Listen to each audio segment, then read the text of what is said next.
सवाल सा एक आपके लिए यहाँ पे क्रिएट किया कि क्या इस फैसले या ऑब्जर्वेशन की रूह में पाकिस्तान तहरीक इंसाफ को मज़ीद शहादत का रुतबा यानी मज़ीद मकबूलियत मिल रही है या नुकसान हो रहा है? सर मेरे ख्याल से पाकिस्तान तहरीक इंसाफ को इससे नुकसान हो रहा है। Hello friends, it's me. दोस्तों चलिए यहाँ पर देखते हैं एक heavy discussion over Pakistani economy and political unrest. यहाँ पर ताहिर गोरा साहब, आरजू काजमी एंड साजिद तरार साहब एक चर्चा कर रहे हैं जिसका टॉपिक है पाकिस्तानी अनरेस्ट एंड इकोनॉमी। दोस्तों पाकिस्तान में एक political as well as economic unrest चल रहा है। एक्चुअली पाकिस्तान FATF के ग्रे लिस्ट से बाहर आने की जद्दोजहद में है और दूसरी तरफ पॉलिटिकल अनरेस्ट पाकिस्तानी प्रॉब्लम्स को मल्टीफोल्ड्स बढ़ा दे रहा है। यह प्रिडिक्शन किया जा रहा है कि पाकिस्तानी इकोनॉमिकली डिफॉल्ट हो जाएगा, बट अदर साइड से यह भी डिस्कस किया जा रहा है कि अगर पाकिस्तान कुछ सॉलिड स्टेप्स ले लेता है जैसा कि IMF ने सजेस्ट किया है तो शायद कुछ स्टेबिलिटी आ सकती है। कहा इनकर से कि एक साहब का नाम लेके कि आरिफ नकवी, आपने सुना होगा कि उनके लिए कहा जा रहा था कि उन्होंने इमरान खान के लिए काफ़ी पैसे जो हैं वो दिए हैं और लेकर आए हैं। तो खान साहब ने कहा कि अगर थोड़ी सी मनी लॉन्ड्रिंग कर ली तो क्या बात हो गई, उसमें इतना क्या इशू है। तो इस किस्म की बातें इमरान खान कर रहे हैं। उनकी पार्टी के लोग, फवाद चौधरी साहब का कहना है कि जी जल्दबाजी में फैसला हुआ है। तो इलेक्शन कमीशन ने कहा है कि जी 8 साल के बाद अगर फैसला आए तो उसको जल्दबाजी में नहीं कहा जा सकता फैसले को। इसके साथ साथ ये भी हो रहा है कि ये भी बात की जा रही है कि इलेक्शन कमीशन में ही जो काम पहले करते रहे हैं कंवल दिलशाद, उनका कहना है कि इससे इमरान खान की पार्टी पे जो है मुस्तकिल तौर पर कोई पाबंदी लगाई जा सकती है। इनके जितने मेंबर्स हैं वो डिस्क्वालीफाई हो सकते हैं और पार्टी का जो लोगो है PTI का वो भी इनसे लिया जा सकता है। सिचुएशन इस वक्त काफ़ी ख़राब है। गवर्नमेंट भी अभी इस बात पे गौर कर रही है कि इनके नाम ACL में डाल दिए जाएं। फैसल वावडा की आज एक वीडियो बड़ी वायरल है सोशल मीडिया पे, जिसमें वो अमेरिका में घूमते फिरते नजर आ रहे हैं और सभी जानते हैं कि फैसल वावडा किस हद तक इमरान खान का साथ देते रहे और ऐसे ही एक एक करके इमरान खान के साथी जो हैं वो हमें यहाँ से जाते हुए या भागते हुए नजर आ रहे हैं। लेकिन जैसा कि कहा जाता है कि इमरान खान को एस्टैब्लिशमेंट काफ़ी सपोर्ट कर रही है, तो हो सकता है कि एक ग्रुप यानी सपोर्ट कर रहा है कि कोई तरीका निकाल लिया जाए दोबारा से खान साहब को बचाने का। लेकिन फिलहाल जो मेजॉरिटी यहाँ पर है उसका यही कहना है कि अभी इमरान खान को फिलहाल दीवार के साथ लगाया जाएगा और उन्हें कुछ साल के बाद लाया जाएगा। और जिस वक्त सर ये 2018 में इमरान खान की गवर्नमेंट आई थी, उस वक्त ये भी कहा जा रहा था कि इमरान खान को 4 साल के लिए लाया जा रहा है और उसके बाद इन्हें हटा देंगे। ये बात उस वक्त से चल रही थी। लेकिन साथ साथ ये भी कहा जा रहा था, जब फॉरेन फंडिंग केस की बात की जाती थी जो कि 2014 से चल रहा है, तब भी यही कहा गया था कि इस केस को रखा उस वक्त के लिए गया है कि जिस वक्त वाकई में इमरान खान को हटाना होगा और किसी और को लाना होगा, चाहे वो इनकी परफॉर्मेंस बैड परफॉर्मेंस हो चाहे कुछ भी हो, उस टाइम के लिए केसेस रखे जाते हैं। चाहे वो नवाज शरीफ साहब का केस आप देख लीजिए कि किस तरह से लाया गया और पानामा का करके, और ये कि जी उन्होंने अपने बेटे से जो है वो सैलरी नहीं ली और उसके बाद हटा दिया गया। अब ये चीज़ जो इमरान खान के सामने आई है वो उससे कहीं ज़्यादा बड़ी है और लग यही रहा है कि इस बार इनका बचना मुश्किल नज़र आ रहा है। जी, आप ये कह रही हैं कि इस बार इनका बचना मुश्किल नज़र आ रहा है और जो ये फैसला इलेक्शन कमीशन का फॉरेन फंडिंग केस के हवाले से आया है, ये आप देख लीजिए, ये तो गालिबन 2012-13 तक के जो मामलात हैं उनको समाप्त किया गया। हम ये देखते हैं कि 2013 के बाद PTI काफ़ी पॉपुलर हुई और फिर 2018 में इक़्तिदार में आई और अब दोबारा से सर जहांगीर तरीन, नलीम खान, ये सब लोग कहाँ गए।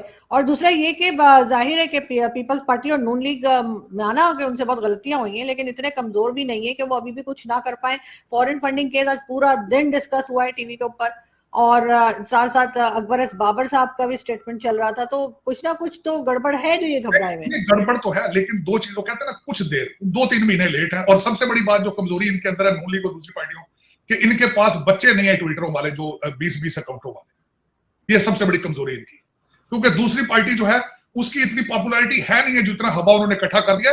अब फजलुर रहमान साहब ने फरमाया, उन्होंने कहा है कि ये ट्विटर वाली तितलियां जो है ये सारा काम नहीं चलेगा, लेकिन ये कि वो है हकीकत है कि वो देखें, आपको मानना पड़ेगा उनके ऑप्टिक्स और वो जिस तरीके से विजुअल्स अपने कौम के सामने, खास साहब वो देखिए PTI का इवेंट जो होता है, इवेंट नहीं होता, मैं उसको कॉन्सर्ट कहूंगा।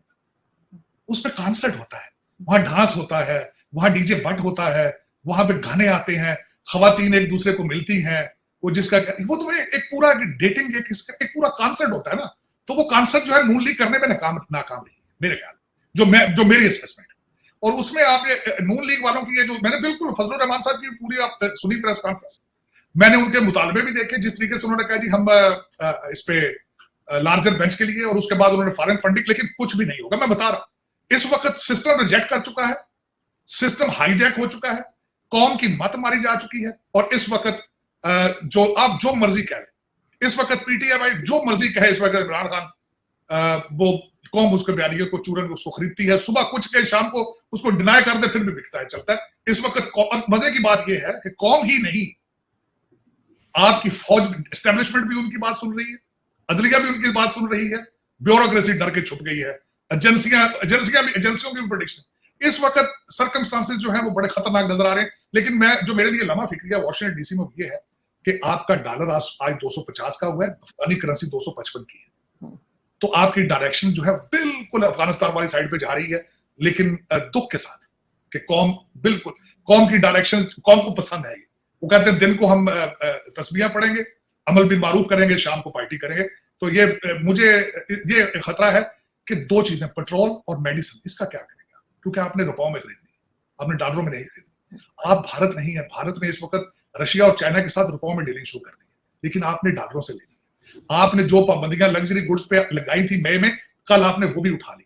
आपकी कौम 2 महीने नहीं निकाल सकी फॉरेन आइसक्रीम, चॉकलेट और जूसेस के बगैर, और लग्जरी बैग्स के बगैर, और मेकअप के बगैर। ये आपकी प्रायोरिटीज है। आपको ये नहीं पता बलूचिस्तान में क्या हो रहा है। इसमें बलूचिस्तान में इतना तूफान आया है, इतना सैलाब आया है कि कच्चे घरों के छत उड़ गए हैं। आप 1 मिनट के लिए सोचें, जिसके पास 10 बकरियां थी, 7 मर गई हैं, तो वो किस तरह गुजारा करेगा? आप बैठे हैं यहाँ पे इस्लामाबाद, लाहौर, कराची में वी एटर लेके, आप वी एटर्स क्लब के साथ हैं।